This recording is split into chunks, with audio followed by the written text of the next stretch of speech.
Bismillahirrahmanirrahim. Assalamualaikum warahmatullahi wabarakatuh.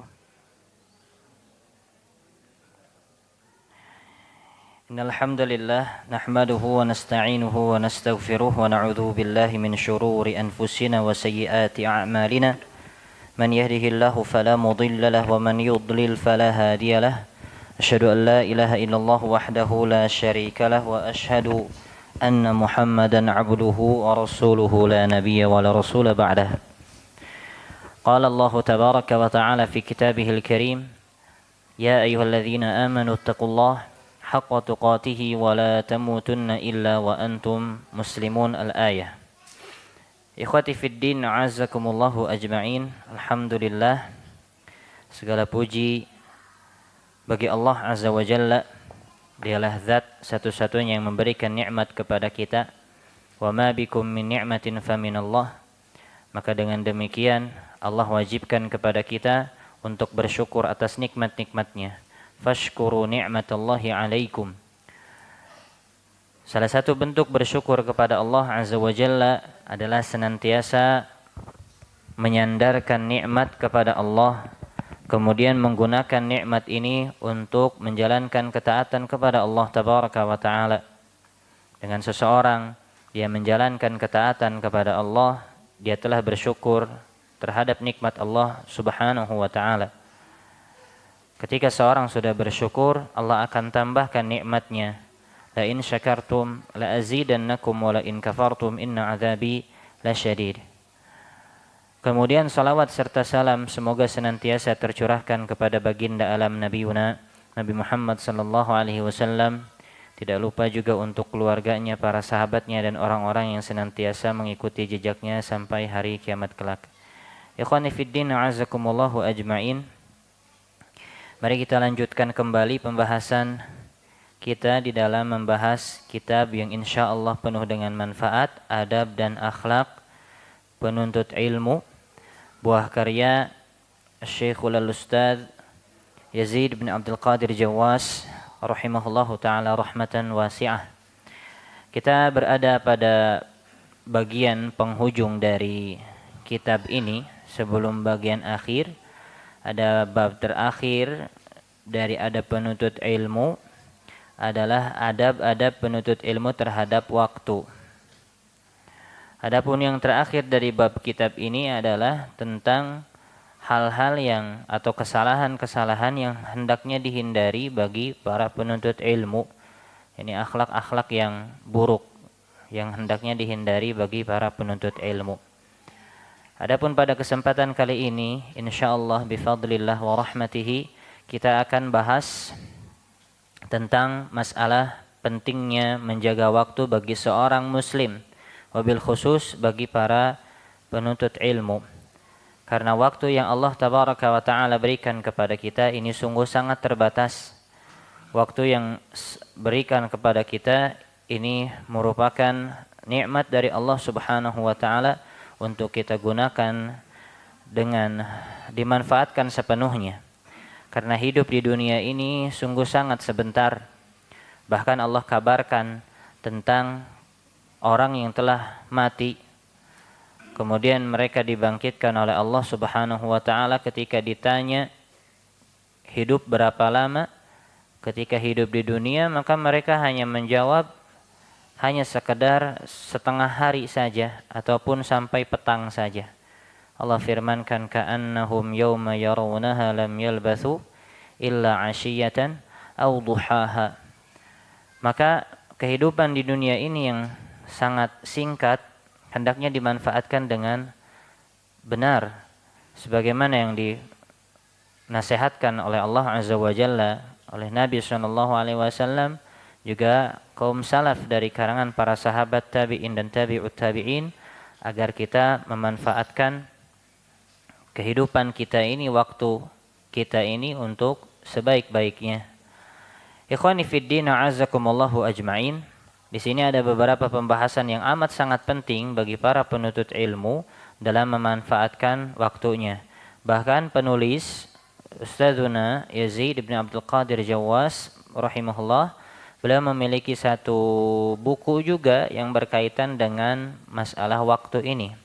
dengan judul waktumu dihabiskan untuk apa. Nah, maka bagi para penuntut ilmu yang memiliki harta ya, hendaknya beli kitab tersebut, dibaca, dimanfaatkan, dan agar memotivasi kita agar lebih memanfaatkan waktu yang Allah sediakan untuk kita ini. Ikhwani a'azzakumullahu ajma'in. Kita bahas sekarang di halaman 127. Bangga dilihat. Bab ke-11. Adab-adab penuntut ilmu terhadap waktu. Sini penuh dengan nasihat dari beliau rahimahullahu ta'ala. Penulis mengatakan, wahai para penuntut ilmu, waktu yang Allah subhanahu wa ta'ala berikan lebih mahal daripada emas karena ia adalah kehidupan bagi kita. Sebagaimana yang dikatakan oleh Al-Hasan Al-Basri, innama anta al-ayyam, sesungguhnya kamu itu hanya sekedar hitungan hari saja. Waktu kita itu hanya sekedar hitungan waktu, akan berlalu ya, hanya hitungan waktu saja. Seorang penuntut ilmu tidak layak menyia-nyiakan waktu luangnya untuk bercanda, bergurau, bermain-main, dan melakukan hal-hal yang tidak bermanfaat karena ia tidak akan pernah bisa mengganti waktunya yang telah berlalu. Siapa yang lalai terhadap waktunya, semakin besarlah kerugiannya, sebagaimana orang yang sakit merasa rugi kehilangan kesehatan dan kekuatannya. Mungkin sekarang nggak kerasa, Pak. Mungkin sekarang nggak kerasa bahwa waktu yang kita habiskan ini ternyata sia-sia. Karena apa? Karena masih nikmat tersebut ada pada diri kita. Karena seseorang tersadar bahwa satu perkara ini merupakan nikmat yang besar ketika apa? Ketika nikmat tersebut sudah hilang. Barulah sadar bahwa nikmat tersebut adalah nikmat yang besar, bahwa ini adalah pemberian dari Allah yang luar biasa, yang sulit digantikan. Ketika apa? Ketika nikmat tersebut dicabut, barulah sadar manusia. Memanglah demikian, banyak sekali nikmat Allah subhanahu wa ta'ala yang kita tidak sadari bahwa ini merupakan nikmat yang penting. Kenapa? Karena masih ada pada diri kita. Ketika hilang, barulah tersadar ini merupakan nikmat yang sangat-sangat luar biasa yang Allah berikan kepada kita. Contoh seperti kesehatan. Tiap hari, bahkan kebanyakan hari-hari kita adalah diisi dengan kesehatan. Dibanding dengan sakitnya diri-diri kita ini, tentu lebih banyak sehatnya. Lebih banyak sehatnya daripada sakitnya. Lebih banyak kenyangnya daripada laparnya, dan seterusnya. Ketika kita sehat, jarang tuh tersadarkan, ya Allah ini nikmat sekali sehat. Tapi ketika sakit, barulah kerasa. Sakit apapun itu. Misalkan punten, ya, masalah kentut saja. Subhanallah, itu nikmat yang luar biasa dari Allah. Ketika seseorang bisa kentut, punten, ini nikmat yang sering diabaikan ya. Ketika orang bisa mengeluarkan hawa dari perutnya, ini luar biasa, ini nikmat dari Allah. Nah, ketika orang sudah tidak bisa, barulah sadar, geuningan nikmat eta teh. Bisa hitut ge. Nu teu bisa hitut ka rumah sakit, Pak. Ka rumah sakit ya, dikeluarkan secara manual, subhanallah gitunya. Ku alat rumah sakit. Gara-gara apa? Perkara yang kecil, perkara yang ringan. Kentut, apalagi perkara-perkara yang besar. Dari kesehatan kita bisa aktivitas ya, seperti itu. Nah, waktu juga demikian. Kita sulit untuk menyadari nikmat waktu ini. Kenapa? Karena masih ada nikmat tersebut dalam diri kita. Nah, kapan hilangnya? Ketika mati. Kalau sakit, alhamdulillah masih ada kesempatan untuk sembuh kalau Allah menyembuhkan. Kalau sudah mati, gak bisa kesempatan untuk balik lagi. Maka inilah yang disadari oleh orang-orang yang telah mati, yang Allah Azza wa Jalla kabarkan banyak sekali di dalam Al-Quran. Di antaranya di dalam surat Al-Mu'minun, ya Allah Azza wa Jalla mengabarkan kepada kita, ya wailata laitani, di dalam surat Al-Mu'minun ya, akhir mereka mengatakan apa? Untuk apa? Kembali kepada dunia orang-orang yang sudah mati. La'alli a'malu salihah fima tarakt, supaya aku bisa mengamalkan amal soleh yang aku tinggalkan dulu. Kata Allah, kalla innama hiya kalimatun huwa qailuha wa min waraihim barzakhun ila yaumi yub'atsun. Kata Allah Subhanahu wa taala, sekali-kali tidak mungkin mereka dikembalikan kepada kehidupan dunianya, kepada waktu dia di dunia. Enggak. Karena itu merupakan hanya angan-angan saja. Wa mi waraihim barzakhun ila yaumi yub'atsun, dan di belakang mereka ada barzakh, ada parit, ada penghalang sampai mereka dibangkitkan, hari dibangkitkan. Nah, ini penyesalan dari orang-orang para penduduk neraka. Demikian juga Allah Azza wa Jalla perintahkan kita beramal sebelum apa? Sebelum datangnya penyesalan. Contoh misalkan di dalam akhir surah Al-Munafiqun, Allah Azza wa Jalla berfirman, wa anfiqu mimma razaqnakum min qabli an ya'tiya ahadakumul maut fayaqula rabbi laula akhartani ila ajalin qarib fa asaddaqa wa akum minas salihin. Wa anfiqu, kata Allah, infakkanlah harta-hartamu, min qabli, sebelum datang, an ya'tiya ahadakumul maut, sebelum datang kepadamu kematian. Ketika sudah datang kematian, fayaqul, dia mengatakan, Rabbi laula akhartani ila ajalin qarib, wahai Allah, kalaulah seandainya engkau akhirkan ajal kematianku ini sampai sebentar saja. Menyesal dia. Karena apa? Udah hilang waktu kesempatannya. Dia pengen apa? Balik lagi punya waktu tersebut. Laula akhartani ila ajalin qarib. Supaya apa? Bukan supaya menikmati kehidupan dunia. Enggak. Fa'as-saddaqa wa aku minas salihin. Supaya aku bisa bersedekah dan aku termasuk orang-orang yang saleh. Itu yang mereka sesalkan. Ketika hilang sudah waktunya, datang ajalnya, datang kematiannya, batas dari waktunya hidup di dunia, barulah datang penyesalan.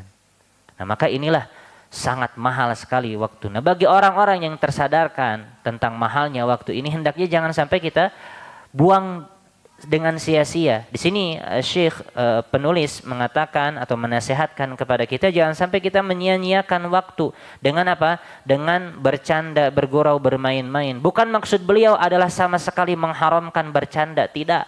Bukan sama sekali beliau ini bermaksud adalah mengharamkan main-main dan yang lain-lainnya. Yang beliau maksudkan di sini adalah fudulul mubahat. Terlalu berlebihan dalam melaksanakan atau terjatuh ke dalam hal-hal yang mubah. Hal yang haram jelas berbahaya dengan akhirat kita. Gak boleh sama sekali ini. Bukan sekedar menyia-nyiakan waktu saja. Adapun yang dimaksud oleh beliau adalah fudulul mubahat. Terlalu apa? Terlalu berlebihan dalam menjalankan hal-hal yang mubah. Asasnya mubah, asasnya boleh. Tapi ketika dia berlebihan melakukannya, maka ini bisa jadi terlarang.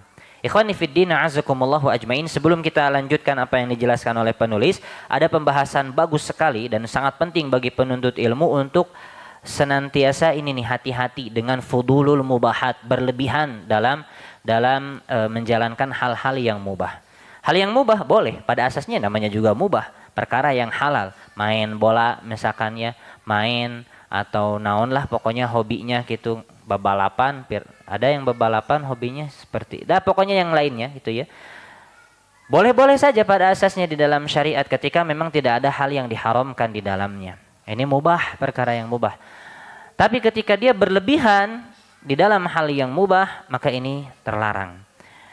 Nah, di dalam manusia ini Allah ciptakan syahwat, ya. Allah ciptakan syahwat yang Allah Subhanahu wa taala bagi syahwat ini ada yang haram, ada yang halal.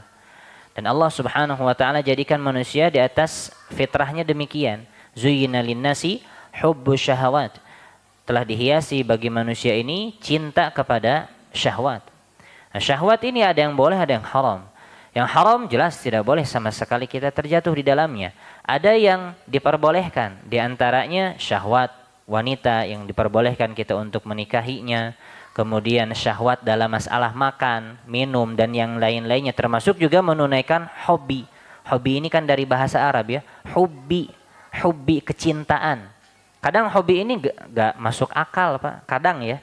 Bahkan kebanyakan hobi ini gak masuk akal. Nguseup lauk, lepaskeun deui. Nah naonan atunya. Cek lauk teh keur naon saya diuseup.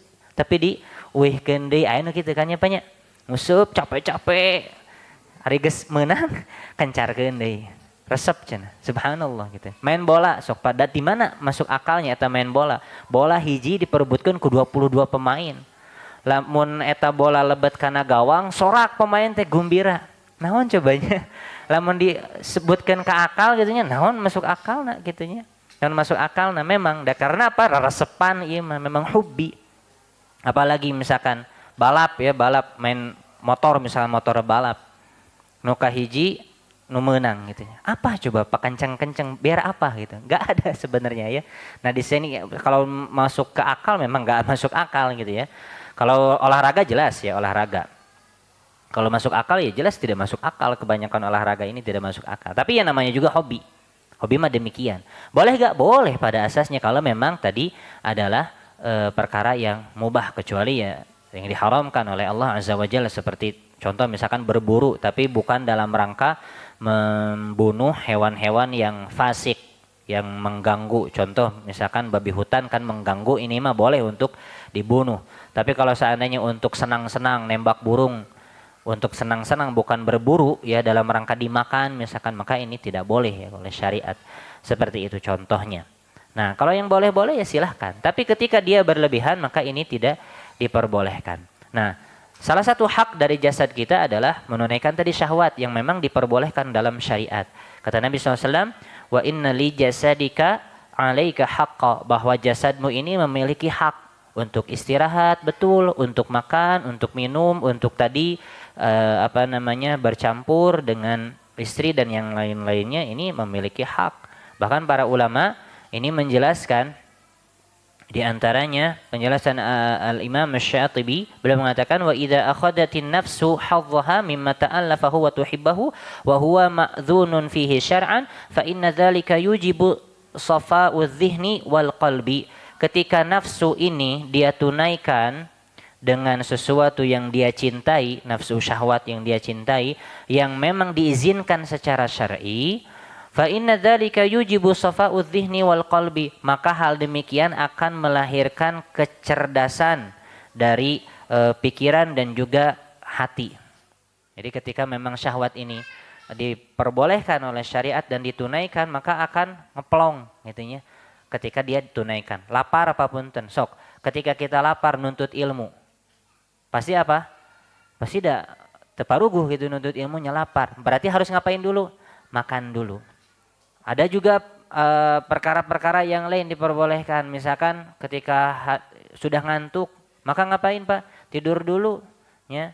Tapi entong di masjid mah gitunya. Akan seueur nusok ngantuknya di masjid ngagoler, beda cek ustaz ngagoler. Atuh entong ngisinkeun ya. Seperti itu. Ya. Contoh lain lagi misalkan bahkan dalam masalah bercampur dengan pasangan. Ini ada perkataan ulama ya, saya nukilkan perkataan ulama ini jadi hujah bapak-bapak biasanya ya. Lidzalika dzakara Abu Bakar Al-Warraq innal jima' yusaffil qalba. Kata Abu Bakar Al-Warraq bahwa bercampur dengan istri akan menjernihkan hati. Oh, subhanallah, salah satu itu ya perkara, bahkan dalam masalah qadhi ya, ketika memutuskan satu perkara, hakim gitu ya, hakim memutuskan satu perkara, kalau memang pada saat itu dia membutuhkan untuk bercampur dengan istri, sebelum dia memutuskan satu perkara dengan adil, dia campuri dulu, bercampur dulu, supaya apa? Supaya fresh plong, tidak condong kemana-mana pikirannya, gitu. Seperti itu, subhanallah. Ya, maka, wah ini hujah bapak-bapak tuh tadi nukil ya, jadiin status ya. Tapi seperti itu, ya salah satunya lah ya. Jadi ketika kita memang menunaikan syahwat yang memang diperbolehkan dalam syariat, ini diperbolehkan dalam syariat, maka apa? Maka akan menjernihkan pikiran, menjernihkan hati. Maka karunya nu jaromlo nya, tambah mumet hatina teh eta karena jomblo meureunnya. Nah, seperti itu. Imam Ahmad bin Hanbal mengatakan, "Akrihu taqallul minat ta'am fa inna aqwaman fa'aluhu fa'ajizu 'anil fara'id."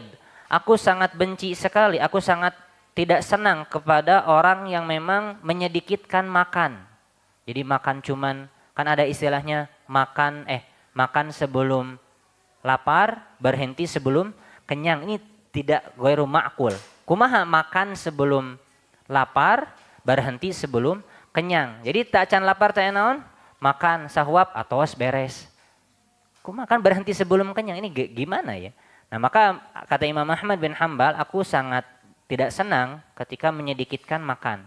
Maksudnya apa? Tidak sesuai dengan kadarnya.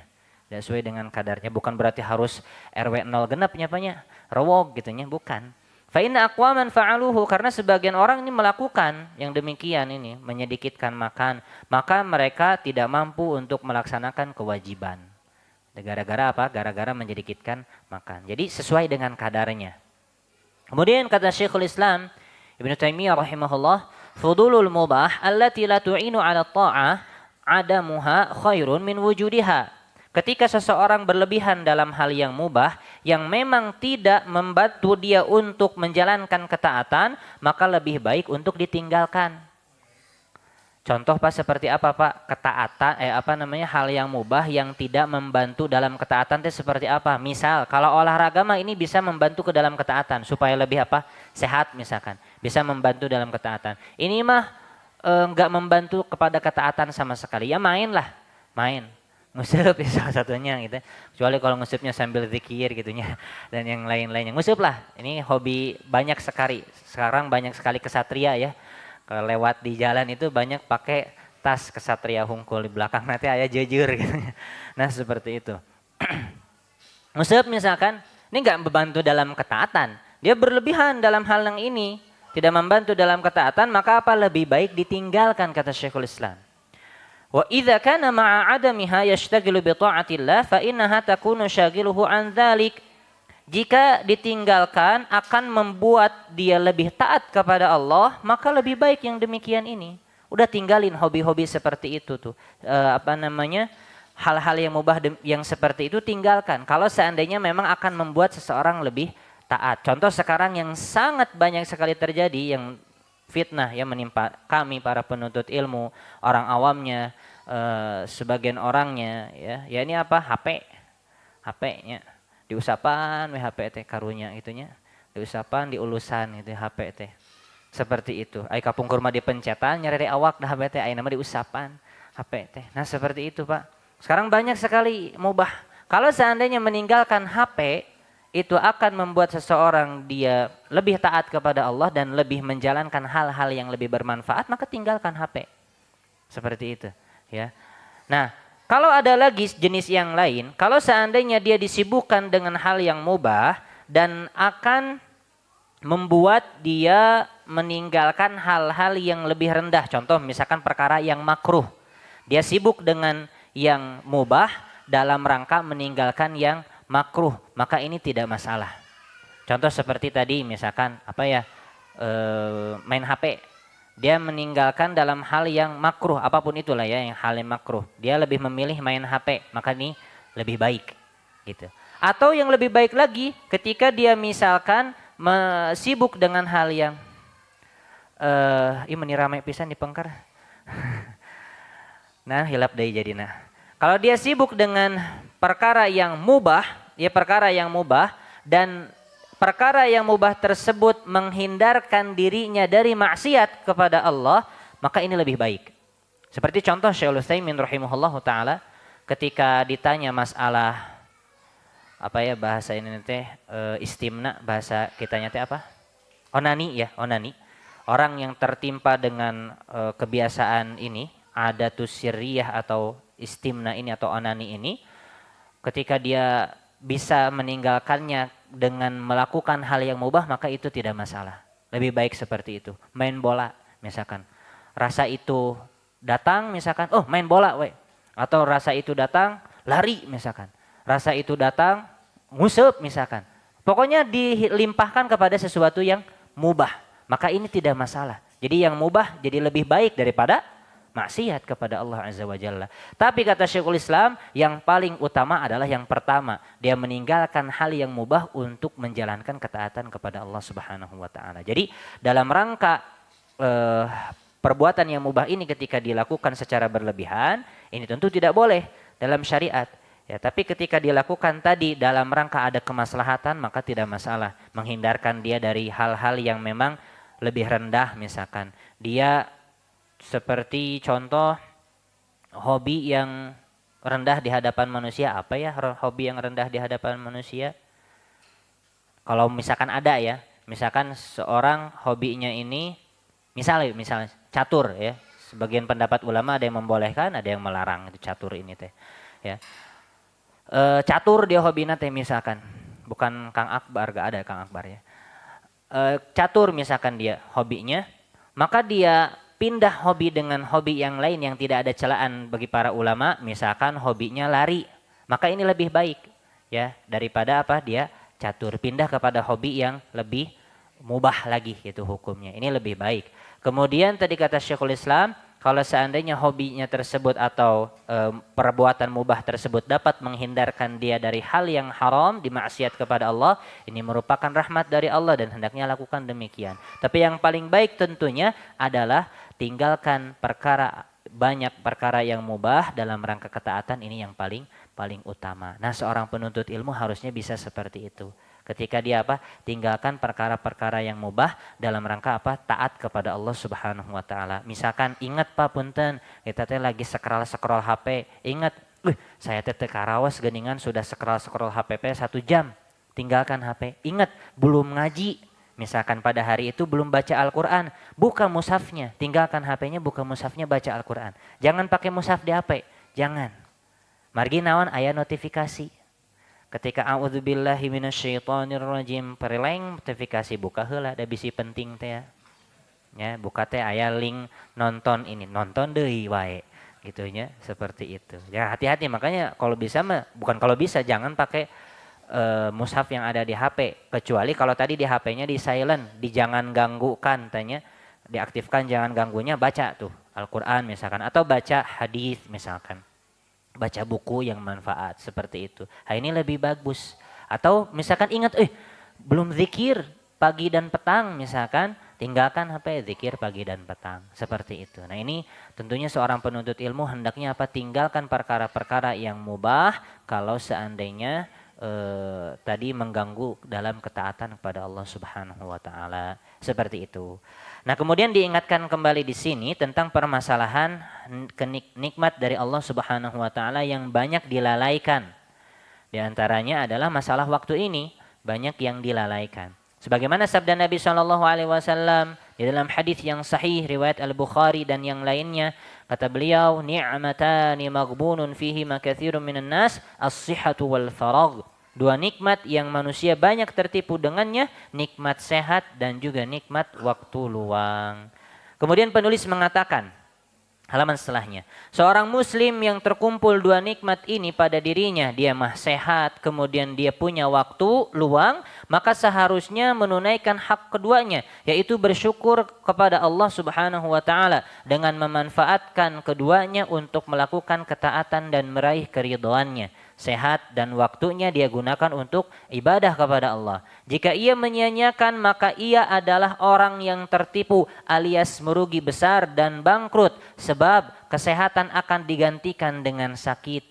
Ketika seorang diberikan kesehatan oleh Allah, sewaktu-waktu bisa jadi Allah angkat ini, cabut kenikmatan tersebut. Ketika sudah gak ada nikmat sehat, mulailah menyesal. Oh iya, kapungkur, sayang sekali ketika saya bisa melihat, saya gak gunakan untuk membaca Al-Quran, gak gunakan untuk menuntut ilmu. Sekarang udah gak bisa melihat, na'udzubillah, misalkan ada orang seperti itu, barulah menyesal. Kesehatan yang dia miliki gak dia gunakan dulu, barulah menyesal seperti itu. Tadi sudah kita jelaskan di awal.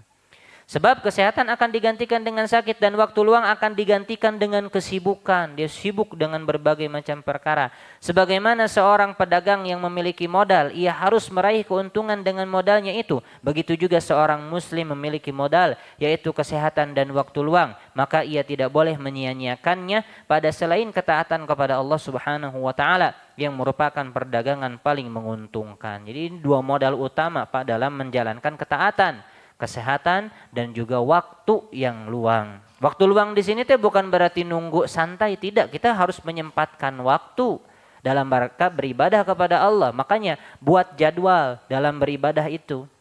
Bangun jam sekian, sholat. Kemudian misalkan bangun jam sekian, sholat malamnya misalkan minimal 2 rakaat. Kemudian tambah sholat witir 1 rakaat. Bangun misalkan upami azan tabu opate, bangun kita 3:30. Setengah jam cukup itu untuk beraktivitas tuh. Sholat witir dan juga sholat malam tadi total 3 rakaat. Kemudian sisa waktunya kita gunakan beristighfar kepada Allah. Itu sifat orang yang beriman. Wabil ashari hum yastaghfirun. Orang-orang beriman itu di waktu sahurnya mereka beristighfar. Istighfar, ingat dosa, taubat kepada Allah. Ngong adzan, dongkap ke masjid bagi laki-laki. Bagi perempuannya ketika adzan, sholat qabliyah di rumah. Jangan lupakan itu, meskipun dia sholat sendiri di rumah, qobliyahnya jangan dilupakan. laki-laki jalan menuju masjid, sholat 2 rakaat, menunggu adzan dan iqamah, dia berdoa, dia menjalankan ketaatan yang lain, dia berzikir kepada Allah dan seterusnya. Sholat jamaah, setelah itu apa? Salam, zikir lagi. Ba'da shalah, setelah itu dilanjut dengan zikir sabah. Mau dilanjut dengan baca Al-Quran, alhamdulillah kalau seperti itu. Kalau enggak, misalkan kita jadwalkan olahraga misalkan. Ya, karena kita ini manusia ya. Ada satu pernyataan bagus juga, ini manusia itu makhluk yang satu-satunya yang melakukan olahraga, Pak. Ya, kalau hewan nggak ada ya, kita lihat maung push up misalnya, nggak ada kita lihat ya. Maung lompatan berotot, mereka nggak ada istilahnya mereka olahraga ya. Kalau manusia ada waktu mereka untuk olahraga lah ya. Intinya setengah jam misalkan dia kardio sesapedahan, entahkah itu lari atau jalan kaki misalkan, atau melakukan olahraga yang manfaat yang lainnya, misalkan setengah jam. Habis itu dia ngurus keluarga bagi perempuan misalkan, masak, ngepel, segala macam lah pokoknya mana beraktivitas. Jadi dijadwalkan semuanya. Kerja misalkan tabuh 8, ya udah dijadwalkan tuh sebelum bekerja tuh ngapain dulu. Jadwal kerja di jam kerja, ketika istirahat ngapain. Nah itu dijadwalin. Nah ini meluangkan waktu. Nanti di waktu-waktu senggang di lain bekerja kita nuntut ilmu. Entahkah itu misalkan tidak ada kajian, ya baca atau buku. Dan sekarang mah wasail kajian pun juga banyak. Entahkah itu kita mengikuti pembahasan kitab di internet misalkan. Di YouTube ada asatidah yang Masya Allah pembahasannya sangat bagus sekali. Kita baca di sana, kita ikuti kajiannya dan seterusnya. Jadi kita atur waktu kita sedemikian rupa. Wallahu a'lam bishawab. Nah, jangan sampai kalah dengan orang yang menuntut dunia, Pak. Subhanallah. Kita dengar ya kisah-kisahnya orang-orang para penuntut ilmu dunia yang memang bermanfaat ya ilmunya ini. Mereka itu tidur sebentar. Contoh ada kisahnya. Tapi duka benar duka hantunya. Tapi ini mah riwayat dari sebagian orang masalah Thomas Alva Edison ya Pak ya. Penemu apa ini teh Pak? Penemu lampunya Thomas Alva Edison. Orang mana? Orang BBS sana istangtosna. Orang sana ya. Orang sana. Orang duka orang mana? Pokoknya orang Thomas ya. Orang luar lah dan nama nage Thomas gitu. Nah, katanya orang ini ketika dia mau tidur itu suka membawa naon teh bola besi Pak, 2 di tangannya. Ketika menjalankan proyeknya gitu, meneliti untuk tadi bikin lampu, suka di tangannya ini bawa 2 bola besi. Yang kalau seandainya dia ketiduran, itu otomatis si bolanya teh jatuh, jeduk, ibarat alarm, dia akan membangunkan lagi untuk menjalankan proyeknya. Seperti itu Pak. Kita mau bujang-bujang bola besi seperti itu. Alarm oke, hurung alarm itu nu bobo gitu. Itu talabud dunia, emang kita jangan sampai kalah. Ya, jangan sampai salah, jangan sampai kalah. Alarm nu tidur gitu. Kadang ya bangun, alhamdulillah alarm nangan di paruman hungkul tidur deui. Nah, gitulah orang kita ya. Wah, kada. Itu pengalaman pribadi ya. Terus kita lanjutkan lagi. Seorang penuntut ilmu harus memanfaatkan waktu luangnya dengan sebaik-baiknya. Ia tidak boleh menunda-nunda melakukan berbagai kebaikan. Diriwayatkan dari Ibnu Umar radhiyallahu taala anhuma, ia mengatakan Rasulullah sallallahu alaihi wasallam memegang kedua pundakku seraya bersabda, "Kun fid dunya ka'annaka gharibun aw 'abirus sabil wa 'udda nafsaka min ahli al-qubur." Wa kana Ibnu Umar yaqul, "Idza amsayta fala tantadhir as-sabah wa idza asbahta fala tantadhir al-masa wa khudh min sihatika limaradika wa min hayatika limautik." Jadilah engkau di dunia ini seakan-akan sebagai orang asing atau musafir, kata Nabi, dan persiapkanlah dirimu termasuk orang yang akan menjadi penghuni kubur, yakni pasti akan mati. Dan Ibnu Umar pernah mengatakan, jika engkau berada di sore hari, janganlah menunggu pagi, dan jika engkau berada pada pagi hari, janganlah menunggu sore. Pergunakanlah waktu sehatmu sebelum sakitmu, dan hidupmu sebelum waktu matimu. Ini masalah 2 nikmat Pak, sehat sebelum sakit, waktu sebelum mati. Karena waktu ini batasnya adalah mati. Ketika seorang sudah mati, udah batas waktunya berarti habis. Makanya dia disebut ajal. Ajal itu batasan waktu. Nah, maka dari itu hendaknya seorang muslim jangan ditunda-tunda. Taswif ini ya, salah satu penyakit dari penuntut ilmu adalah taswif. Taswifnya bahasa kitanya mah diengke-engke. Engke welah, engke lama-lama jadi bangke gitunya, bau gitunya seperti itu. Kita lanjutkan lagi. Kata Imam Syafi'i rahimahullah pernah ditanya, Bagaimana keinginan Anda terhadap ilmu? Bagaimana semangatmu dalam menuntut ilmu, wahai imam? Beliau menjawab, ibarat seorang ibu yang sedang mencari anaknya yang hilang dan ia tidak memiliki anak kecuali anak tersebut. Bapak-bapak pasti tahu ya, mungkin seorang ibu yang sangat cinta kepada anaknya dan hiji-hijina gitunya, anak semata wayang tea, gak ada misalkan, pasti apa khawatirnya luar biasa. Pasti dicari tuh kemana-mana. Kajuru, kapanto, segala macam dia cari, keluar dan segala macam usahakan. Nah, ibaratnya kita itu melihat ilmu seperti itu. Seperti kita punya sesuatu yang hilang di diri kita. Kita cari benar-benar. Nah, inilah penuntut ilmu dengan benar-benar. Bukan orang yang hanya sekedarnya saja. Tapi penuntut ilmu benar-benar dia gunakan dirinya hari-harinya untuk menuntut ilmu. Imam An-Nawawi rahimahullah mengatakan, hendaknya seorang penuntut ilmu berkemauan keras untuk belajar. Ini belajar ilmu syar'i. Ia selalu dan senantiasa menggunakan seluruh waktunya untuk menuntut ilmu, baik malam maupun siang, di saat mukim, tidak berpergian maupun di saat safar. Ia tidak mau sedikit pun waktunya hilang sia-sia dengan tidak memperoleh ilmu. Kecuali sekedar keperluan makan, tidur, dan hal-hal yang mesti ia lakukan, dan juga istirahat sebentar untuk menghilangkan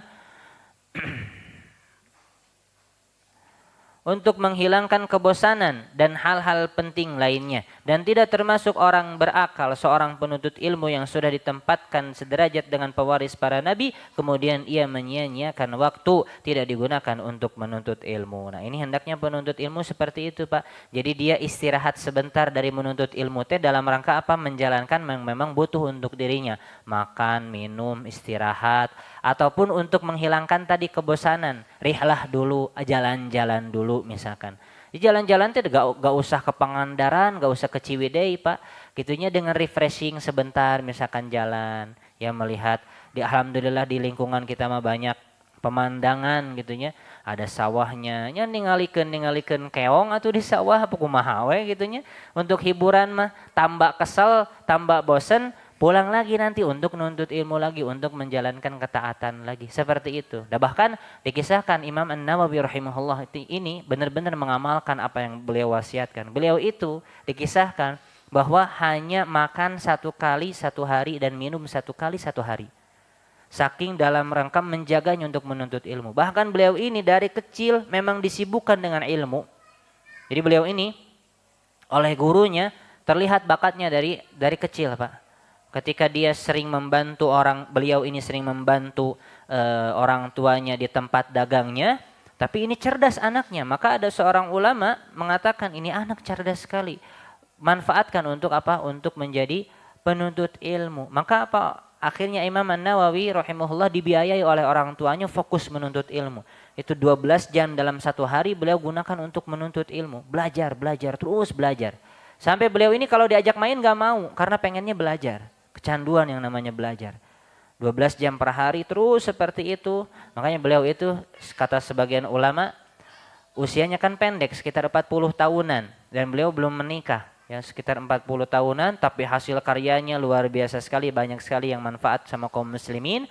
Salah satu di antaranya kenapa usia beliau pendek ya tadi beliau ini sangat sibuk untuk menuntut ilmu dan apa sampai makan itu cuma cukup 1 hari 1 kali. Subhanallah. Kalau kita mah can ngabaso mah acan makan, can sangu mah acan makan, dah seperti itu. Berbeda dengan keadaan para ulama. Makanya sangat jauh sekali kualitas kita dengan kualitas para ulama rahimahumullah wa ajmain. Setelah menukilkan perkataan An-Nawawi rahimahullah, kemudian penulis di sini mengatakan, dengan kemurahan Allah Ta'ala, semoga contoh-contoh berikut dapat membangkitkan semangat kita dalam mencari ilmu dan menyadari bahwa kita telah banyak menyia-nyiakan waktu yang sangat berharga. Di sini penulis membawakan beberapa contoh para ulama dalam semangat mereka menjaga waktu untuk menuntut ilmu. Muhammad ibn Abdul Baqi rahimahullahu ta'ala mengatakan, aku tidak pernah menyia-nyiakan waktu yang pernah berlalu dari umurku untuk bermain dan berbuat sia-sia. Masya Allah, zuhud. Nah ini yang disebut dengan zuhud, Pak. Bedanya zuhud dengan wara'. Kalau zuhud itu adalah, kata Syekhul Islam, meninggalkan hal-hal yang tidak bermanfaat untuk akhirat. Adapun wara' adalah meninggalkan hal-hal yang berbahaya untuk akhirat. Adapun perbuatan mubah sebenarnya ini tidak masalah untuk akhirat, tapi enggak manfaat untuk akhirat kita. Orang-orang yang zuhud meninggalkan bahkan perbuatan-perbuatan yang mubah, kecuali yang memang dibutuhkan oleh tubuh dia. Kalau hal yang sia-sia tidak ada gunanya sama sekali untuk negeri akhirat, mereka tinggalkan yang demikian. Nah, ini yang dikatakan oleh Syekh Muhammad bin Abdul Baqi rahimahullah. Kemudian kata beliau, ketahuilah sesungguhnya waktu itu dibagi menjadi beberapa bagian. Ini banyak sekali para ulama menjelaskan tentang ini. Di sini dibawakan perkataan Al-Khalil ibn Ahmad Al-Farahibi rahimahullahu ta'ala. Beliau mengatakan, waktu itu ada 3 bagian. Waktu yang telah berlalu darimu dan tidak akan kembali, hanya bisa menyesal. Kalaupun ada sesuatu yang dia tidak bisa lakukan, hanya ada penyesalan. Ini gak akan bisa diulang. Kemudian waktu yang sedang kau alami, dan lihatlah bagaimana ia akan berlalu darimu. Ini yang sedang sekarang, ngapain kita sekarang? Lagi belajar, lagi nuntut ilmu, lagi baca Al-Quran, alhamdulillah. Adapun orang yang menjalankan misalkan yang mubah, tadi kalau seandainya dia dalam rangka menghibur diri supaya tidak bosan menuntut ilmu, supaya tidak bosan dalam beribadah kepada Allah, maka tidak masalah. Akan tetapi dia disibukkan dengan yang mubah-mubah terus, tapi ibadahnya ditinggal, maka ini yang jadi masalah, akan dihisab oleh Allah Azza wa Jal. Hendaknya dia perhitungkan nih waktu yang sedang dia laksanakan. Dan kemudian waktu yang ketiga adalah waktu yang engkau tunggu yang akan datang. Bisa jadi engkau tidak akan mendapatkannya. Karena apa? Ya bisa jadi keburu habis ajalnya, keburu habis waktunya. Nah, maka dari itu hendaknya manfaat waktu yang memang real time yang sekarang kita jalani. Ada riwayat yang sangat mengagumkan yang menunjukkan kesungguhan mereka, ini para ulama, dalam menggunakan waktu, yaitu riwayat yang disebutkan oleh Al-Imam Az-Zahabi rahimahullah dalam Syiar A'lamin Nubala tentang Dawud ibnu Abi Hindun rahimahullah. Daud mengatakan, ketika kecil aku berkeliling pasar, ketika pulang kuusahakan diriku untuk berzikir kepada Allah Ta'ala hingga tempat tertentu. Jika telah sampai tempat tertentu, kuusahakan diriku untuk berzikir kepada Allah Ta'ala hingga tempat selanjutnya, hingga sampai di rumah. Jadi tidak tersia-siakan sama sekali. Berkeliling pasar ini tidak masalah. Tentu dalam rangka apa? Berdagang dan yang lain-lainnya, perkara duniawi. Ketika pulang, istighfar. Ketika pulang, berzikir terus kepada Allah. Sampai misalkan pertigaan. Ini misalkan. Ketika sudah sampai pertigaan ini, dia tambah lagi zikirnya yang lain dan seterusnya. Maka hendaknya kita manfaatkan yang seperti ini. Mau berangkat kerja, ketika keluar rumah, kita baca doa keluar rumah, Bismillahirrahmanirrahim, la haula wa la quwata illa billah. Naik kendaraan, kita baca doa naik kendaraan, Subhanalladzi sakhkhara lana hadza wa ma kunna lahu muqrinin wa inna ila rabbina lamunqalibun. Naik kendaraan, kemudian ketika naik kendaraannya kita zikir kepada Allah, syukur-syukur punya hafalan Al-Quran, kita murojaah. Ustad, apal lagi qul hu falak bin nas teu nanaon. Qul huwallahu ahad, Allahus samad, sampai naik motor teh. Ulang-ulang, gak masalah, yang penting berpahala. Ya murojaah atau menghafal Al-Quran dan sudah murojaah, alhamdulillah Ustad, teu qul hu falak bin nas ting nambahan, idza ja nambahan, idza teu nanaon. Dan tambahan gitu ya. Kemudian misalkan kita menghafal Al-Qur'an amma yatasaalun, baru segitu doang kita ulang-ulangi, gak masalah. Seperti itu. Maka ulangilah. Kalau misalkan udah diulang-ulangi, habis hafalan kita, misalkan pakai zikir yang lainnya, istighfar lah, tasbih, tahmid, tahlil dan seterusnya. Inilah yang dilakukan oleh para ulama. Bahkan dikisahkan tentang Imam Ahmad kalau saya tidak salah ya, ketika beliau ini majelis tahdits, saya sudah pernah bawakan juga riwayatnya, bahwa zaman dulu ada majelis namanya majelis tahdits. Jadi para ulama itu ketika membuka majelisnya adalah majelis hadis.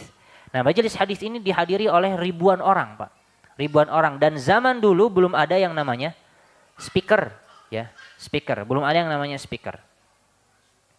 Belum ada speakernya. Adanya apa? Orang yang menyampaikan suara dari syekh. Jadi ada petugasnya di sebelah sana, ada orang menyampaikan suara lagi, menyampaikan suara lagi. Misalkan ketika imam mengatakan haddatsana fulan ibnu fulan, diulang nih sama penyampai suaranya. Haddatsana fulan ibn fulan, haddatsana fulan ibn fulan, haddatsana fulan ibn fulan sampai ujung. Otomatis Imam Ahmad menunggu dulu sampai apa? Sampai beres ujung baru tambah lagi. Qala haddatsana fulan ibn fulan terus sampai seperti itu. Jadi nunggu dulu. Nah, ketika nunggu hal tersebut disampaikan, tahdisnya tersebut disampaikan sampai ujung, maka apa? Ketika menunggunya diisi dengan istighfar kepada Allah. Jadi enggak ngahulang dulu. Beres cannya, enggak, istighfar kepada Allah. Astagfirullah, astagfirullah, astagfirullah. Seperti itu. Para ulama memanfaatkan waktunya luar biasa. Ini baru benar-benar menjadikan waktu ini perkara yang sangat mahal. Pelit sekali mereka dalam masalah waktu. Kemudian, pentingnya waktu dalam menuntut ilmu. Nah, ini pembahasan yang sangat penting juga bagi para penuntut ilmu. Nabi SAW bersabda, "Min husni islamil mar'i tarkuhu ma la ya'ni." Di antara kebaikan Islam seorang adalah meninggalkan apa yang tidak bermanfaat baginya. Waspadalah dari menyia-nyiakan waktu untuk sesuatu yang membahayakan atau hal-hal yang tidak bermanfaat. Sebab hari-hari itu bagaikan kehidupan kita. Ini perkataan Al-Hasan Al-Basri tadi sudah kita nukilkan. Apabila satu hari berlalu, hilanglah sebagian dari kehidupan kita. Kita ini hanya hitungan hari, Pak. Kita ini hanya hitungan hari. Nunggu kapan giliran kita dipanggil oleh Allah Azza wa Jalla. Nunggu kapan mati. Ya, setiap hari ini seperti itu. Bersungguh-sungguhlah dalam mengatur waktu dan menggunakannya untuk hal-hal yang bermanfaat. Di antara bentuk memanfaatkan waktu juga adalah meninggalkan berlebih-lebihan dalam tidur. Ini satu hal yang mubah, tapi tidak boleh apa tadi? Sekali lagi, hal yang berlebihan dalam mubah ini tidak boleh. Termasuk juga dalam masalah tidur. Ini hati-hati bagi yang pelor ya. Nempel, molor, ini hati-hati ya. Jangan sampai kita berlebihan dalam tidur. Ya. Di sini dijelaskan tidurlah sesuai dengan kebutuhan. Imam Ibnu Jama'ah rahimahullah berkata mengenai adab penuntut ilmu syar'i dengan dirinya sendiri. Hendaklah menyedikitkan tidur selama tidak mendatangkan kemudaratan pada badan dan otaknya. Jadi jangan sampai terlalu banyak tidur. Justru gunakan untuk hal yang bermanfaat. Bahkan sebagian orang itu seperti Syekh bin Baz dikisahkan oleh murid-muridnya. Beliau hanya tidur 4 jam atau kurang dari itu dalam satu hari. Ya, bahkan hanya sekedar misalkan tidur ketika di kendaraan saja. Dan beliau bahkan di kendaraan pun menerima telepon fatwa-fatwa, beliau berfatwa. Ya, memanfaatkan usianya untuk mengabdi kepada kaum muslimin. Ya, sedikit tidurnya. Para ulama pun demikian, para ulama yang lain pun demikian, menyedikitkan tidur dalam rangka apa? Nuntut ilmu. Janganlah menambah waktu tidurnya melebihi 8 jam. Nah, ini sebagaimana dianjurkan katanya oleh sebagian ahli kesehatan ya, 8 jam. Kita hitung 8 jam juga dengan tidur siang. Misalkan kita tidur siang 1 jam, berarti nanti malamnya 7 jam atau ya. Kita hitung dengan yang demikian. Kalau misalkan kita cukup 6 jam dan badan kita tidak masalah, tidak oleng, itu tidak yang lain-lainnya, maka ya tidak masalah untuk tidur lebih sedikit dalam rangka apa? Dalam rangka menjalankan hal yang bermanfaat. Jangan sampai tadi sekali lagi, jangan sampai kalah dengan ahlu dunia. Tadi bahaya dikisahkan tentang Thomas Thomas Alva Edison. Ya, kalau saya tidak salah ini tuh Thomas Alva Edison kisahnya. Megang bola tadi, bola besi yang kalau seandainya dia ketiduran, jatuh bola besi tersebut membangunkan dirinya, lanjut lagi proyeknya. Seperti itu.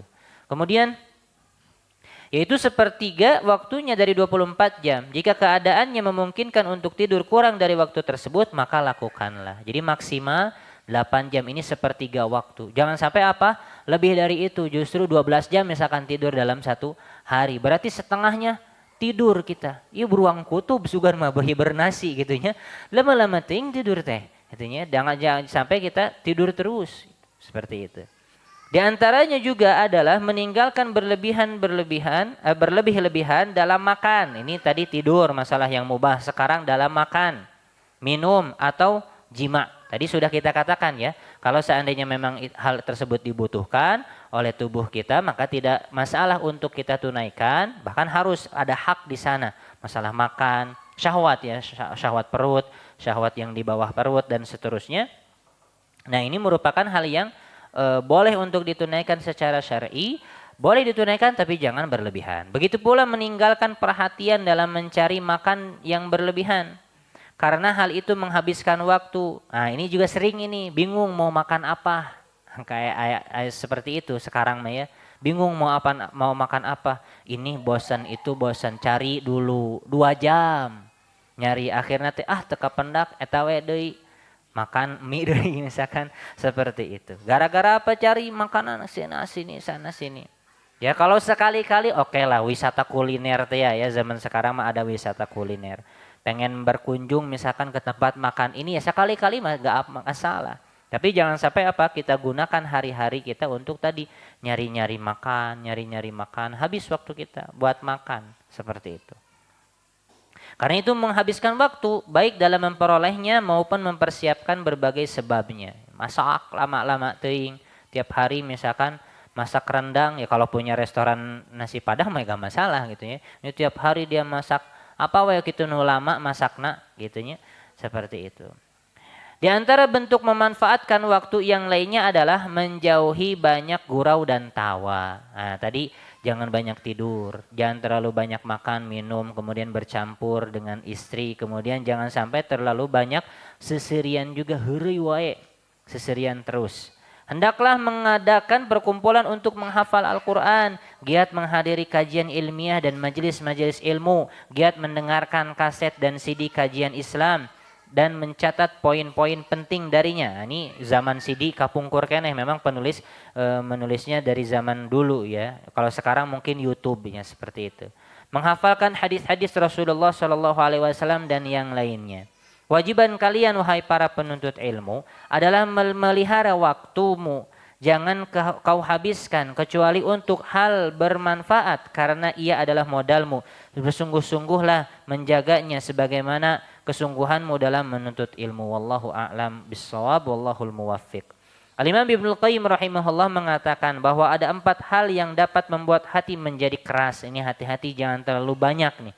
Perkaranya sebenarnya mubah, tapi ketika terlalu berlebihan fudul, mubahat, berlebihan dalam perkara yang mubah, ini bisa mengeraskan hati. Bahkan kata Al-Imam, beliau mengatakan, yakni apa yang pertama, berlebihan dalam berbicara. Ngobrol terus. Pada perkara mubah, ngobrolin hal-hal yang mubah gitu ya. Tapi terlalu banyak ngobrol, mukhalatatul bainan nas terus. Ngobrol dengan ini beres, pendak di jalan dengan si fulan, ngobrol di baik. Pendak lagi, ngobrol lagi, terus seperti itu. Dia terlalu banyak bersosial, sehingga melalaikan dia dari ibadah kepada Allah Subhanahu wa taala. Ini juga gak boleh. Kemudian berlebihan dalam makan. Nah, ini sampai Sampai misalkan di rumahnya isinya teh makan seperti itu. Kemudian berlebihan dalam tidur juga. Kemudian berlebihan juga dalam bergaul, bersosial dengan manusia. Ini tidak diperbolehkan. Kemudian di sini dibahas oleh penulis masalah begadang. Karena para penuntut ilmu, apalagi para pelajar yang mereka memang digunakan waktunya untuk full belajar, para pelajar sangat akrab sekali dengan yang namanya bergadang. Mungkin dulu kantosnya ngalaman sekolah penginten ya. Lagi SMA, eta ge lamun belajar, kebanyakan mah teu balajar gitu nya. Nuju belajar SMA pangintennya ngalaman mau UN, mau apa gitu nya, mau ujian, biasa ada sistem SKST ya, sistem kebut semalam, full tuh, 1 LKS dia baca 1 malam. Begadang sampai begadang kalau belajar ya. Kalau saya mah gak ngalamin seperti itu gitu nya. Yang ngalaminnya ketika mondok. Nah, ketika mondok baru sistem SKS ini benar-benar ya kita kita kerahkan gitu ya. Bahkan kalau ketika dulu mondok mah biasanya 2 bulan sebelum ujian pun kita sudah persiapan. Jadi apa yang sudah kita pelajari biasanya diringkas untuk nanti jadi bahan hafalan. Nah, itulah yang dihafal. Nah, seperti itu. Nah, memang sangat akrab sekali bagi para penuntut ilmu dengan yang namanya begadang. Nah, ini begadang kemudian dibahas makanya sama penulis di sini, begadang antara manfaat dan mudaratnya. Di antara bentuk menyia-nyiakan waktu yang sering dilakukan oleh penuntut ilmu adalah begadang. Begadang atau bergadang, Pak? Begadang ya. Taib. Kemudian di sini pada asasnya Pak, sebenarnya manusia itu Allah ciptakan beraktivitas itu di siang hari dan beristirahat di malam hari. Dan Allah sebutkan demikian, waja'alna an-nahara ma'asha waja'alna al-laila libasa waja'alna an-nahara ma'asha. malam dijadikan libas, tempat beristirahat. Ya, di malam hari itu memang untuk beristirahat. Dan nahar di siang hari ma'ash, tempat untuk menjalankan kehidupan. Ini fitrah manusia. Kita bukan kita bukan makhluk nokturnal. Ya, kita bukan makhluk nokturnal yang keluar di malam hari. Kita itu bukan keturunan kalong atau napi, buuk gitunya bukan. Kita ini manusia yang Allah fitrahkan demikian. Jangan sampai kebalik ya. Bahkan kata ahli kesehatan pun demikian. Ya, jangan sampai fase kehidupan kita ini kebalik gitu, seperti itu. Karena pasti gak sehat. Karena memang desain tubuh kita demikian kata Allah. Wa ja'alna al-laila libasa wa ja'alna an-nahara ma'asha. Nah, pada asasnya berarti gak boleh bergadang itu. Bahkan Nabi SAW melarang, pada asasnya tidak boleh dalam masalah bergadang. Karena tadi mudorotnya banyak sekali dalam kesehatan dan yang lain-lainnya. Rasulullah SAW bersabda, la samara illa limusallin au musafirin. Tidak ada begadang, maksudnya tidak boleh bergadang kecuali bagi seseorang yang melakukan salat atau melakukan safar. Jadi diperbolehkan bagi orang yang menjalankan ketaatan, baik itu ketaatan berupa salat ataupun dia sedang melaksanakan perjalanan. Maka diperbolehkan bagi orang yang begadang di sini ya. Masalah begadang ini merupakan hal yang benar-benar penting untuk dibahas. Hal itu karena beberapa alasan berikut. Yang pertama, begadang dilakukan banyak orang. Ini banyak orang yang memang begadang. Apalagi di luar negeri Pak, seperti di Saudi itu mereka aktivitasnya biasanya malam justru. Ya ramainya tuh malam. Makanya salah seorang syekh kami, Syekh Sulaiman ya. Beliau ini mengingatkan kita ahlul Indonesia ya supaya bersyukur kepada Allah. Alhamdulillah antum ini orang Indonesia, jam 9 toko sudah pada tutup, jam 9 sudah pada sepi. Itu untuk apa? Istirahat enak. Di sana enggak, justru bukanya malam. Karena memang siangnya biasanya panas gitunya. Karena jadi aktivitasnya dilakukan malam. Jadi main futsal, badminton karituna teh malam Pak, malam. Nah, barulah ketika beres subuh mereka tidur tuh. Kerek tuh ya. Lama tuh tidur mereka. Nah seperti itu. Jadi jangan sampai kebalik nih ya. Banyak dilakukan banyak orang. Maka penting untuk dibahas masalah begadang. Yang kedua, begadang dapat menimbulkan dosa apabila dilakukan untuk sesuatu yang tidak bermanfaat bagi pelakunya. Apalagi untuk mengerjakan hal yang jelas-jelas haram atau bid'ah. Seperti untuk menonton film, musik, permainan haram atau ibadah yang bid'ah. Nah ini hendaknya bisa menjadi dosa. Begadangnya itu sendiri sebenarnya tidak ada masalah dari sisi hukum syariat, pada asasnya tidak masalah gitu. Apalagi kalau misalkan di dalamnya ada dosa, ini jadi terlarang. Kemudian nomor 3, banyak hal-hal yang lenyap dan terluput karena begadang seperti mengabaikan kewajiban atau menunda dan mengakhirkannya. Karena begadang, ngantuk, tunduh, akhirnya ketika ngong azan tidak semangat untuk datang ke masjid. Ya, tidak semangat untuk menjalankan aktivitas gara-gara begadang. Ketika di tempat kerja tunduh gitunya, ketika di tempat kerja tunduh padahal wajib dia untuk bekerja pada saat itu kewajiban, salah satu kewajiban seorang muslim ya, ini menjalankan amanah dalam pekerjaan. Tunduh gara-gara apa? Begadang malam. Nah, begadang nonton Liga Champion. Nonton ini, nonton itu ya. Karena ada bola favoritnya, akhirnya bangun dia atau bahkan tidak tidur sama sekali, akhirnya ketika di tempat kerjanya ngantuk ya, seperti itu. Nomor 4, berat melakukan sholat witir karena tadi lelah. Nah, ini juga mudarat daripada begadang. Yang paling berbahaya dari begadang adalah seseorang meninggalkan sholat subuh, ini meninggalkan kewajiban. Yang merupakan kewajiban atas setiap muslim dan ini merupakan dosa besar yang paling besar. Yaitu meninggalkan rukun Islam yang kedua. Seandainya dia tidak meninggalkannya, paling tidak dia terlambat mengerjakan dengan tidak berjamaah. Bahkan ada yang selalu mengerjakannya menjelang terbit matahari. Alhamdulillah masih mengerjakan, tapi sekurang-kurangnya dia telat. Atau bahkan jadi subuh berang. Itunya hati-hati.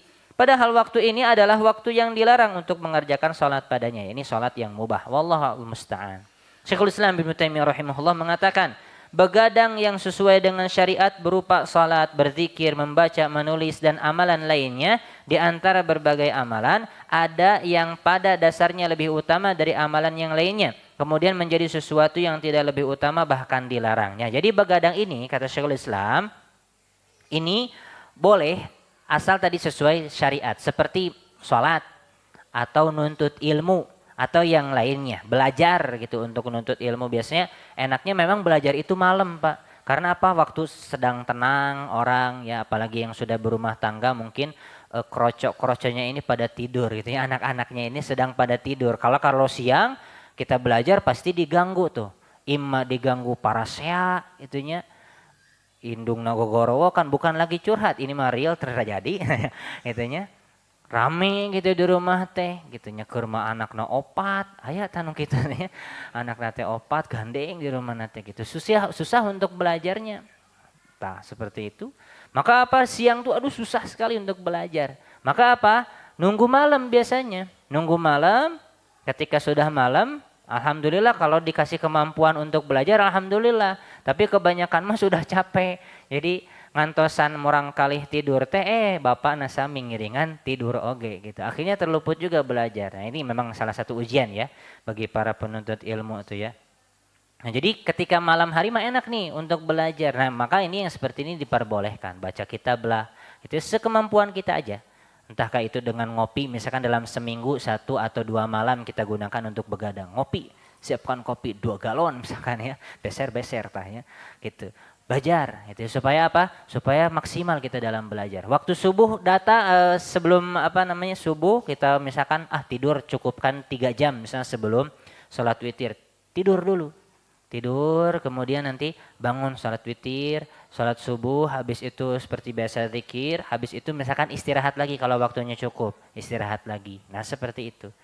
Nah ini tidak masalah, bahkan Imam Al-Bukhari membawa satu bab di dalam sahihnya. Bab as-samar fil fikhi wal khairi ba'dal isya. Bab bolehnya begadang dalam fikih, dalam masalah pemahaman agama, dalam kebaikan setelah isya. Ini diperbolehkan. Beliau bawakan hadis tentang para sahabat menunggu Nabi SAW untuk melaksanakan sholat isya, dan beliau sholat isyanya di tengah malam. Ya, sebelum tengah malam. Wallahu a'lam bishawab. Nah, kita lanjutkan lagi perkataan Syekhul Islam di sini. Salat misalnya, sesungguhnya salat lebih utama daripada membaca Al-Quran. Ini melaksanakan hal-hal yang bermanfaat dan jangan sampai kita melaksanakan hal yang kurang manfaat. Maka laksanakan sesuai dengan manfaatnya. Salat misalkan, lebih utama daripada membaca Al-Quran. Membaca Al-Quran lebih utama dari zikir. Dan zikir lebih utama daripada doa. Lalu salat yang dilakukan di waktu-waktu yang terlarang seperti setelah salat subuh, asar, dan ketika khutbah Jumat dilarang untuk dilakukan, maka menyibukkan diri dengan membaca Al-Quran, berzikir, berdoa, dan mendengarkan khutbah Jumat adalah lebih utama daripada itu. Ini sholat di waktu-waktu yang terlarang. Jadi maksud beliau jangan sampai kita melakukan hal-hal yang tidak utama dan meninggalkan sesuatu yang utama. Nah, ketika paling utama misalkan begadang malam itu untuk belajar silahkan. Kalau di siang hari masih bisa digunakan untuk baca Al-Quran. Karena tidak mudorot, ribut dan yang lainnya tidak mudorot, kita masih tetap bisa baca Quran. Misalkan siang hari kita baca Al-Quran, kita gunakan untuk bekerja dan yang lain-lainnya, baru malam harinya kita gunakan untuk belajar. Seperti itu contohnya. Kata penulis, maka berusahalah untuk mencontoh para ulama salaf di mana mereka begadang untuk hal-hal yang bermanfaat.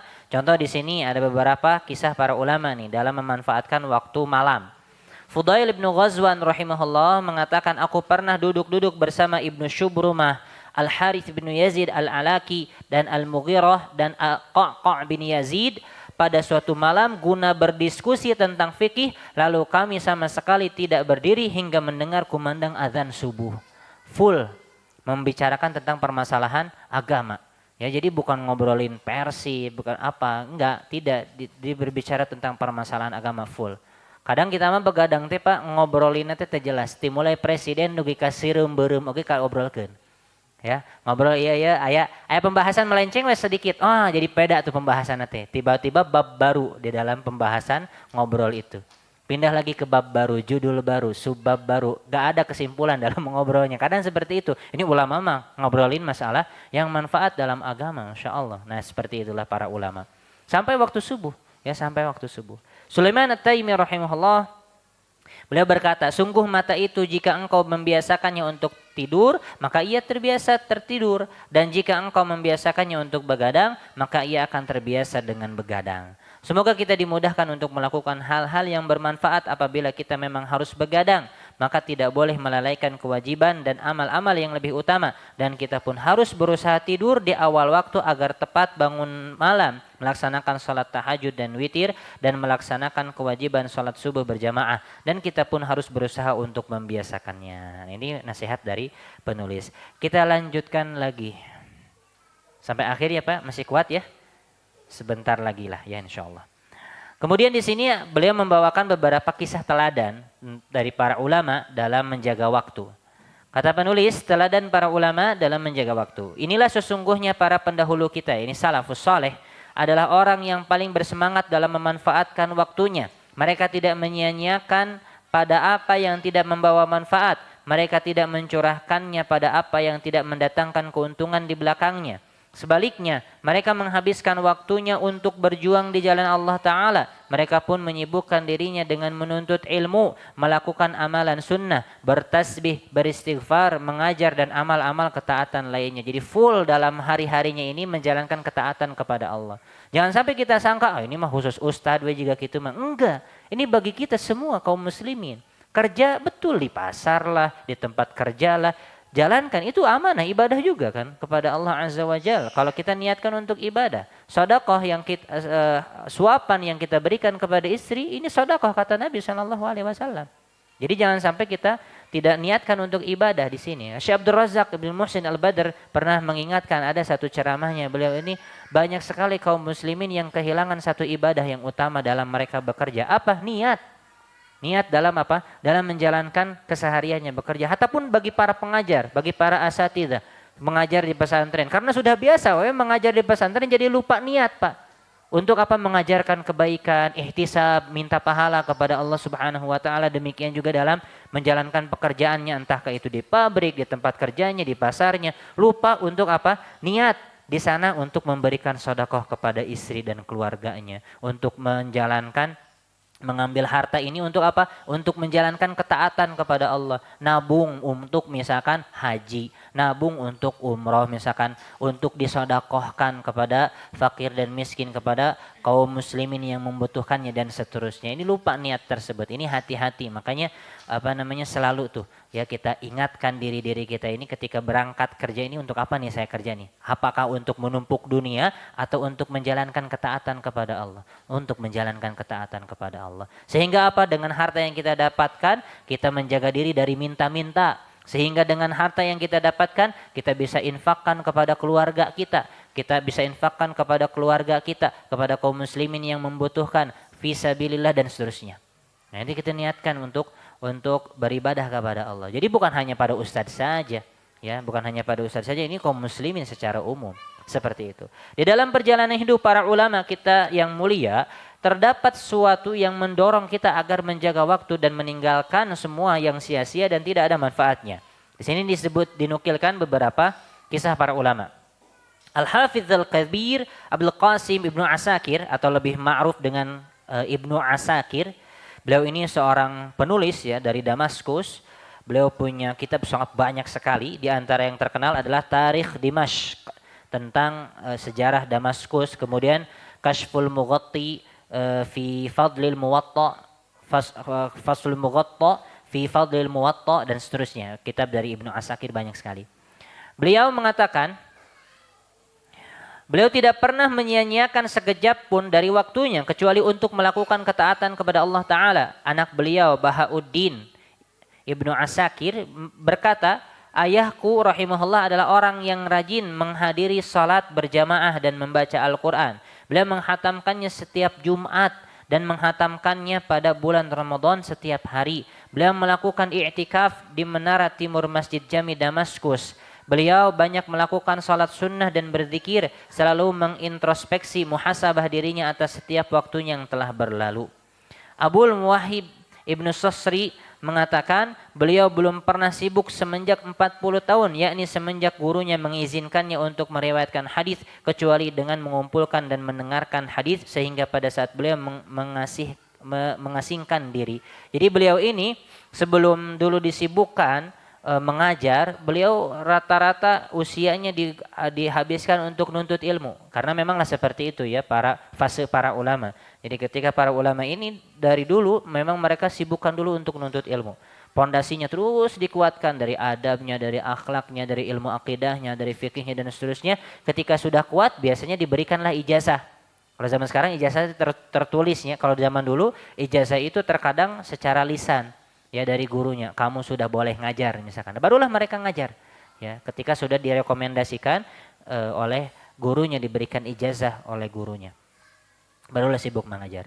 Sebagian ulama kita tidak menyanyiakan waktunya sehingga ketika mereka berada di setiap perjalanannya bahkan mereka menyibukkan dirinya dengan sesuatu yang bermanfaat dalam safar aja Pak. Dalam safar aja mereka jadi manfaat. Contoh Pak, kitab yang saya bawakan ini. Zadul Ma'ad fi Hadil Khairil Ibad. Ini kitabnya Al-Imam Al-Hafidh Ibnu Qayyim rahimahullahu taala. Kitab yang sangat luar biasa, mencakup tentang sirah nabawi, fikih ibadah dan seterusnya banyak sekali. Berjilid-jilid Pak. 7 jilid yang beliau tulis. Isinya sangat luar biasa. Banyak sekali manfaatnya. Beliau tulis kapan Pak? Ketika melakukan perjalanan. Ketika safar Pak. Safar dari mana? Dari tempat beliau dari Damaskus menuju Mekah. Bahkan beliau menulis seperti ini. Saya nukilkan langsung perkataan beliau. Ketika beliau membahas tentang makna dari nama-nama Nabi Muhammad SAW. Ada Ahmad, ada Muhammad, ada Nabiur Rahmah, Nabiul Malhamah, Al-Hashir, Al-Aqib dan seterusnya dari nama-nama Nabi Muhammad SAW. Ketika beliau menukilkan dan menjelaskan nama makna dari Muhammad dan Ahmad, beliau membahas secara ringkas saja. Kemudian di akhir beliau mengatakan apa? Wa inna ma dzakarnaha huna kalimatin yasirah iqtadatha halul musafir. Aku menyebutkan di sini pembahasan tentang makna Ahmad dan juga Muhammad ini ringkas saja. Karena apa? Karena aku sedang safar. Wa tashattatu qalbihi wa tafarraqut himmatihi wa billahil musta'an wa alaihi tuklan. Karena memang sedang disibukkan hatinya dan sedang terpecah ini semangatnya. Wa billahil musta'an wa alaihi tuklan. Hanya Allah lah tempat meminta pertolongan. Jadi beliau nulis ini sedang apa? Safar, sedang melakukan perjalanan. Beliau menuliskan makna nama Ahmad dan juga Muhammad ini, kata beliau lebih lengkapnya dalam kitab beliau Jala'ul Afham ya, as-salatu wassalam, fi makna salat dan juga salam kepada Nabi SAW. Nah ini luar biasa Syekhul Imam Ibnu Qayyim rahimahullah ta'ala dalam safar pun beliau tetap memberikan manfaat ya, nulis kitab, jadi kitab, subhanallah, jadi kitab Zadul Ma'ad di dalam perjalanan beliau ya, apalagi ketika mukimnya, ketika safarnya aja bermanfaat. Nah, di antara mereka lagi, nah kita nukilkan di sini sebagaimana disebutkan oleh penulis, di antara mereka adalah Al-Hafidz Al-Kabir Abu Nuaim Al-Asbahani rahimahullah. Az-Zahabi berkata tentang biografi beliau dalam kitabnya Tazkiratul Huffaz, telah berkata Ahmad ibn Muhammad Al-Mardawayh, pada zamannya banyak para ulama yang mengembara untuk mendatanginya. Tidak ada seorang pun dari setiap ufuk di seluruh dunia yang lebih hafal dan lebih dijadikan sandaran daripada dirinya, yakni Al-Imam Al-Asbahani, Abu Nuaim Al-Asbahani. Para hafidh, para penghafal hadis dunia telah berkumpul di hadapannya. Setiap hari bergiliranlah setiap orang dari mereka membacakan apa yang beliau inginkan hingga mendekati waktu zuhur. Jika beliau beranjak menuju rumahnya, mungkin dibacakan kepadanya di jalan sekitar 1 juz dan beliau tidak pernah bosan. Makanan pokok beliau tidak lain adalah mendengarkan hadis dan mengarang buku. Jadi seperti itu terus kesehariannya Al-Imam Abu Nuaim Al-Asbahani rahimahullahu ta'ala. Dan di antara ulama pada abad ini yang menjaga waktunya bersungguh-sungguh dalam berjihad menegakkan sunnah, menyebarkan ilmu yang bermanfaat, menghabiskan waktunya dalam menuntut ilmu adalah Syekhul Imam Al-Muhaddits Imamul Ulama Syekh Muhammad ibn Nasiruddin Al-Albani rahimahullahu ta'ala, la unuzaki 'alallahi ahada tentunya. Nah, beliau rahimahullah menghabiskan sebagian besar waktunya di perpustakaan Az-Zahiriyah untuk menuntut ilmu. Beliau menutup kiosnya dan tetap berada di dalam perpustakaannya selama 12 jam. Dan beliau ini profesinya adalah tukang servis jam, Pak. Syekh Al-Albani, kakaknya tukang jilid buku, ya. Beliau tukang servis jam. Ketika sudah dapat penghasilan cukup dalam harinya, beliau tutup maktabah lagi. maktabah lagi. Terus seperti itu mentahqiq kitab-kitab, kemudian juga membaca kitab para ulama, mentakhrij hadis dan seterusnya. Maka hasil karyanya sangat banyak sekali. Silsilah as-sahihah, kemudian silsilah al-hadis ad-dhaifah, kemudian sahih al-jami, kemudian irwaul ghalil dan yang lain-lainnya dari kitab-kitab beliau banyak sekali. Nah, seperti itu. Nah, beliau tidak pernah lelah dalam mutalaah, memperbanyak khazanah keilmuan ya, memberi komentar dan meneliti kecuali pada waktu-waktu salat hingga makan siang beliau tidak dimakan melainkan di dalam perpustakaan. Beliau adalah orang yang pertama kali memasuki perpustakaan dan orang yang terakhir keluar darinya. Yang pertama masuk, yang terakhir keluar. Sungguh di dalam perjalanan hidup mereka para ulama yang mulia terdapat teladan yang baik dan pelajaran yang agung bagi kita. Nah, ikhwani fiddin a'azzakumullah ajma'in. Nah, inilah salah satu hal yang dapat menggugah kita untuk lebih menjaga waktu, yakni membaca sejarah para ulama. Ada satu kitab Pak Al-Musyawwiq namanya. Saya tidak tahu apakah sudah diterjemahkan atau belum. Al-Musyawwiq ini orang-orang perindu. Artinya itu perindu maksudnya dalam rangka memanfaatkan waktunya menuntut ilmu. Di sana banyak sekali kisah-kisah menakjubkan para ulama dalam menuntut ilmu. Ada di antara mereka itu Pak, saking miskinnya Pak, tidak punya harta untuk membeli minyak karena kapung kurma panginten lampu tidak sesahnya, maka harus pakai minyak untuk membakar lampu. Ya, maka di antara mereka ada yang nggak punya uang sama sekali, membawa kitab di malam hari, ingin baca mengikuti tukang ronda Pak. Karena tukang ronda suka bawa upami zaman ayeuna mah meureun naon namanya teh? Patromax, bukan Pertamax mah ngabret gitunya. Ini Patromax gitunya. Dibawa gitu jadi ngikutin tukang ronda saking ingin bacanya Pak. Itu para ulama saking seperti itunya, atau di bawah lampu jalan mereka baca. Karena tidak punya bekal. Ya, para ulama demikian sampai buta mereka membaca kitab itu. Contoh seperti Al-Hafidz Ibnu Katsir. Dikisahkan oleh para ulama di akhir hayatnya beliau itu sampai buta. Karena efek dari panas lampu yang beliau nyalakan ketika malam hari dalam rangka membaca.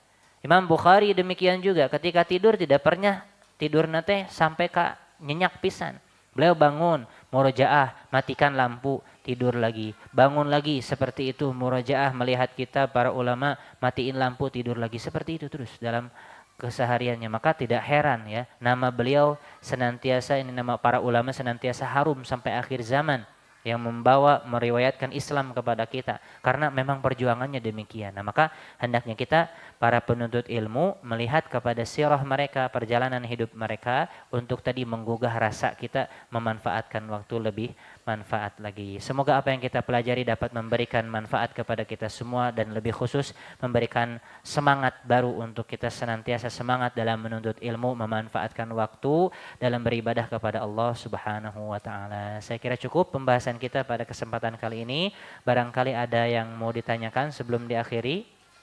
Alhamdulillah tidak ada.